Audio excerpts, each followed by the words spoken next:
പ്രിയങ്ക ഗാന്ധിയുടെ വയനാട്ടിലെ തെരഞ്ഞെടുപ്പ് പ്രചാരണത്തിന്റെ കൊട്ടിക്കലാശമായിരുന്നു ഇന്ന്.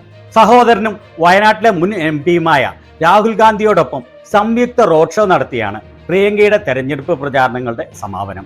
ഇവിടെ പ്രിയങ്കയുടെയും രാഹുലിന്റെയും പ്രസംഗത്തിന്റെ പ്രസക്ത ഭാഗങ്ങൾ മാത്രമാണ് ഉൾക്കൊള്ളിച്ചിട്ടുള്ളത്. മലയാളത്തിൽ പ്രസംഗം തുടങ്ങിയ പ്രിയങ്ക ഞാൻ ഉടനെ തന്നെ ഇവിടെ തിരിച്ചു വരുമെന്ന് മലയാളത്തിൽ പറഞ്ഞാണ് അവസാനിപ്പിച്ചത്. വയനാട്ടിലെ ജനങ്ങളുടെ പ്രശ്നങ്ങൾ എന്തൊക്കെയാണ് എന്ന് മനസ്സിലാക്കുകയും അതിനെക്കുറിച്ച് സംസാരിക്കുകയും അതിനുവേണ്ടി തോളോട് തോൾ ചേർന്ന് ഒപ്പം നിന്ന് പോരാടും എന്നുമാണ് അവർ ഇരുവരും സംസാരിച്ചത്.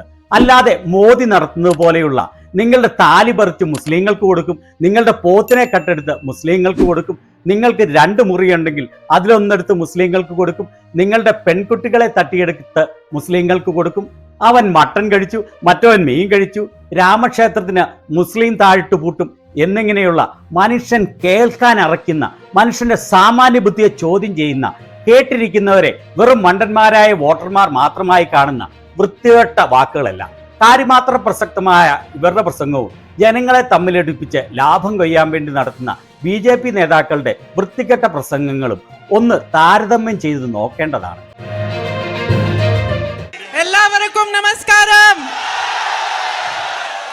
നിങ്ങളുടെ സ്നേഹത്തിന് നന്ദി. എനിക്ക് കുറച്ച് മലയാളം അറിയാം. More I will come back and learn after the election. Election കഴിഞ്ഞിട്ട് ഞാൻ തിരിച്ചു വന്ന് കൂടുതൽ മലയാളം പഠിക്കാം. I just want to say today is the last day of the campaign. ഇന്ന് നിങ്ങളോട് ഞാൻ പറയാൻ ആഗ്രഹിക്കുന്നു, ഇന്ന് പ്രചരണത്തിന്റെ അവസാനത്തെ ദിവസമാണ്.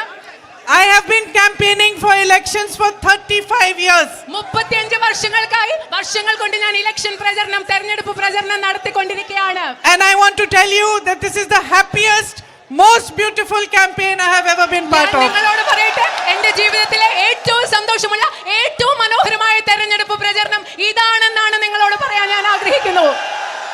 You have given me too much love. നിങ്ങൾ എനിക്ക് ഒരുപാട് സ്നേഹം നൽകിയിട്ടുണ്ട്.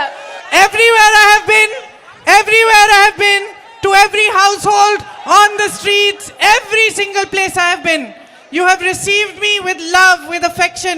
You have treated me like a daughter, like a sister, like a mother. And I am really deeply grateful to you for this. ഞാൻ എവിടെ പോകുമ്പോഴും, അത് റോഡ് അരികിലാകട്ടെ വീട്ടിലാകട്ടെ, നിങ്ങൾ എനിക്ക് ഒരുപാട് സ്നേഹവും ഇഷ്ടവും നൽകിയിട്ടുണ്ട്. നിങ്ങൾ എന്നെ അമ്മയായി, സഹോദരിയായി, നിങ്ങളുടെ മകളായാണ് നിങ്ങൾ കാണുന്നത്. അതിന് നിങ്ങളോട് എനിക്ക് വളരെയധികം കടപ്പാടുണ്ട്. Every morning I start very early and I finish late at night, but I never feel tired because of the love you are giving me.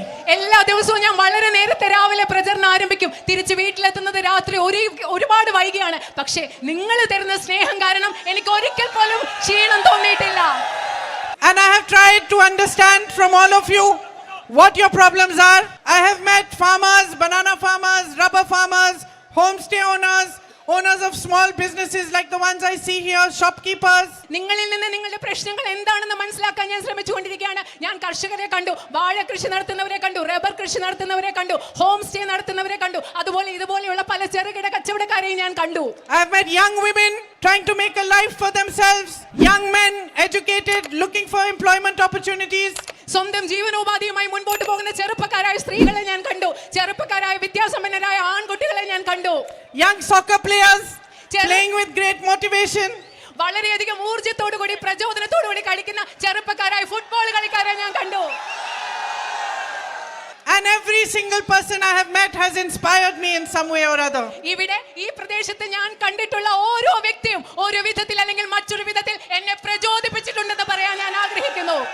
I believe that all of you represent the most beautiful part of our country. നിങ്ങൾ ഓരോരുത്തരും India എന്ന രാജ്യത്ത് ഏറ്റവും മനോഹരമായത് എന്താണോ അതിനെ നിങ്ങൾ ഓരോരുത്തരും പ്രതിനിധാനം ചെയ്യുന്നു എന്ന് ഞാൻ വിശ്വസിക്കുന്നു. Everything that is beautiful about India is here.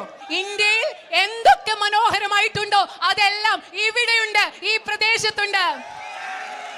Love and brotherhood amongst Hindus, Muslims, Christians. ഹിന്ദുക്കളുടെ ഇടയിലും ക്രിസ്ത്യാനികളുടെ ഇടയിലും മുസ്ലിങ്ങളുടെ ഇടയിലും ഉള്ള സ്നേഹവും സാഹോദര്യവും ഇവിടെ ഈ നാട്ടിലുണ്ട്. The motivation to build, to grow, to make a new enterprise for yourselves, to make a brighter future for yourselves. നിങ്ങൾക്ക് വളരാനും മെച്ചപ്പെട്ട ഒരു ഭാവി ഉണ്ടാക്കാനും പുതിയ സംരംഭങ്ങൾ തുടങ്ങാനും ഒക്കെയുള്ള ഒരു പ്രചോദനം അത് നിങ്ങളിൽ ഇവിടെ ഉണ്ട്. Natural beauty, പ്രകൃതി സൗന്ദര്യം, everything is right here. എല്ലാം ശരിയായതെല്ലാം ഇവിടെയുണ്ട്, ഈ നാട്ടിലുണ്ട്. Now you have given me so much. have stood by my brother Rahul at a time that was most difficult for him. നിങ്ങൾ എനിക്ക് ഒരുപാട് സ്നേഹം നൽകിയിട്ടുണ്ട്. അതുപോലെ എന്റെ സഹോദരൻ രാഹുലിന്റെ ജീവിതത്തിലെ ഏറ്റവും ബുദ്ധിമുട്ടുള്ള സമയത്ത് നിങ്ങൾ അദ്ദേഹത്തോട് കൂടെ നിന്നിട്ടുണ്ട്. And he knows that I will work as hard as he did to fulfill your dreams, your expectations, and to build a better future for you. നിങ്ങളുടെ സ്വപ്നങ്ങൾ സാക്ഷാത്കരിക്കാൻ, നിങ്ങളുടെ പ്രതീക്ഷകൾ പൂർത്തിയാക്കാൻ, അതുപോലെ നിങ്ങൾക്ക് ഒരു മെച്ചപ്പെട്ട ഭാവി ഉണ്ടാകാൻ അദ്ദേഹം എത്രമാത്രം കഠിനമായി പരിശ്രമിച്ചു, അതുപോലെ കഠിനമായി ഞാൻ പരിശ്രമിക്കുമെന്ന് അദ്ദേഹത്തിന് അറിയാം. You have long-standing problems here, like the night ban, like the man-animal conflict, deep problems, old problems that we need to work together to find a resolution for. മനുഷ്യ വന്യജീവി സംഘർഷം, രാത്രി യാത്രാ നിരോധനം, അതുപോലെയുള്ള ദീർഘകാലമായി നിലനിൽക്കുന്ന പ്രശ്നങ്ങൾ നിങ്ങൾക്കുണ്ടെന്ന് അറിയാം. അത് പരിഹരിക്കാൻ നമ്മൾക്ക് ഒരുമിച്ച് പ്രവർത്തിക്കേണ്ടിയിരിക്കുന്നു. And if we work hard to strengthen the farmers here and to create opportunities in food processing, packaging for the agricultural produce, and at the same time if we give a big push to tourism, I think you have a bright future ahead of you. ഇവിടുത്തെ കാർഷിക മേഖലയിൽ കൂടുതൽ ശ്രദ്ധ പതിപ്പിച്ച് ഭക്ഷ്യ സംസ്കരണത്തിലും പാക്കേജിലും ഒക്കെ ഒരുപാട് ശ്രദ്ധ പതിപ്പിച്ച് ഇവിടുത്തെ വിനോദസഞ്ചാര മേഖലയെ ശക്തിപ്പെടുത്തിയാൽ ഇവിടെ ഒരുപാട് കാര്യങ്ങൾ ചെയ്യാൻ സാധിക്കും എന്ന് ഞാൻ കരുതുന്നു. So if you give me a chance to repay this love, നിങ്ങൾ എനിക്ക് നിങ്ങൾ നൽകുന്ന ഈ സ്നേഹം തിരിച്ചു നൽകാൻ, മടക്കി നൽകാൻ ഒരു അവസരം നൽകിയാൽ, and to work hard for you, നിങ്ങൾക്ക് വേണ്ടി കഠിനാധ്വാനം ചെയ്യാൻ, to fight shoulder to shoulder with you for all your problems to be resolved, നിങ്ങളുടെ എല്ലാ പ്രശ്നങ്ങളും പരിഹരിക്കാൻ വേണ്ടി നിങ്ങളോട് തോളോട് തോൾ ചേർന്ന് പോരാടാനുള്ള ഒരു അവസരം നൽകിയാൽ, then Rahul will tell you that I am the best fighter you can get. Rahul നിങ്ങളോട് പറയും നിങ്ങൾക്ക് കിട്ടാവുന്ന ഏറ്റവും മികച്ച പോരാളിയാണ് ഞാനെന്ന് രാഹുൽ നിങ്ങളോട് പറയും. I will not bow, I will not bend, I will not compromise with our ideals, with the ideals of the constitution and this country. ഞാൻ ഒരിക്കലും ആരുടെ മുൻപിൽ മുട്ടുമടക്കില്ല, ഞാൻ ഒരിക്കലും കുനിഞ്ഞു കൊടുക്കില്ല. ഈ രാജ്യത്തെ ഭരണഘടനയുടെ മൂല്യങ്ങൾ ഒരിക്കലും അതിന്റെ പേരിൽ ഞാൻ വിട്ടുവീഴ്ച ചെയ്യില്ല. Now I learned one more line in Malayalam. ഞാനിപ്പോ മലയാളത്തിൽ ഒരു വരി കൂടെ പഠിച്ചിട്ടുണ്ട്. ഞാൻ വേഗം തിരിച്ചു വരും. My 5 years in Wayanad completely changed the way I think about my politics and my work. എന്നെ സംബന്ധിച്ചിടത്തോളം എൻ്റെ വയനാട്ടിലുള്ള 5 വർഷങ്ങൾ ഞാൻ എങ്ങനെയാണോ രാഷ്ട്രീയത്തെ കാണുന്നത് അതിനെ പൂർണ്ണമായി മാറ്റിമറിച്ച ഒന്നാണ്. As politicians, we have a political relationship. സാധാരണ രാഷ്ട്രീയക്കാരെന്ന നിലയിൽ ജനങ്ങളോട് ഒരു രാഷ്ട്രീയമായ ബന്ധമാണ് നമുക്കുള്ളത്. It's like a transactional relationship. ഇത് നമ്മൾ ഏതെങ്കിലും ഒരു കാര്യത്തിന് വേണ്ടി നടക്കുന്ന ഒരു തരം ബന്ധം പോലെയുള്ള ഒരു ബന്ധമാണ് സാധാരണ ഉള്ളത്. But in Wayanad, that was not the type of relationship. പക്ഷേ വയനാട്ടിൽ അത്തരം ഒരു ബന്ധമല്ല ജനങ്ങളും നമ്മളും തമ്മിലുള്ളത്. And also, I realized one thing. I started politics in 2004. അത് മാത്രമല്ല, ഞാൻ മറ്റൊരു കാര്യം കൂടി മനസ്സിലാക്കി. ഞാൻ രാഷ്ട്രീയ ജീവിതം ആരംഭിച്ചത് 2004-ലാണ്. And I became the MP of Wayanad in 2019. ഞാൻ വയനാടിന്റെ ജനപ്രതിനിധിയായത് 2019-ലാണ്. And for 15 years in my politics, I did not use the word love. ആ 2004 മുതൽ 19 വരെയുള്ള 15 വർഷങ്ങൾ എൻ്റെ രാഷ്ട്രീയത്തിൽ സ്നേഹം എന്ന വാക്ക് ഞാൻ ഉപയോഗിച്ചിരുന്നില്ല. After I came to Wayanad, the word love entered my political vocabulary. നിങ്ങൾക്കറിയോ, ഞാൻ വയനാട്ടിൽ വന്ന ശേഷം എൻ്റെ രാഷ്ട്രീയ പദസംഹിതയിൽ സ്നേഹം എന്ന വാക്കാണ് ഇടം പിടിച്ചത്. That is what I learned from the people of Wayanad. അതാണ് ഞാൻ വയനാട്ടിലെ ജനങ്ങളിൽ നിന്ന് പഠിച്ചത്. അതാണ്. That's why I'm wearing this t-shirt. അതുകൊണ്ടാണ് ഞാൻ ഇന്ന് ഈ ടീഷർട്ട് ഇട്ടിരിക്കുന്നത്. You see, so that everybody can see what I learned from you.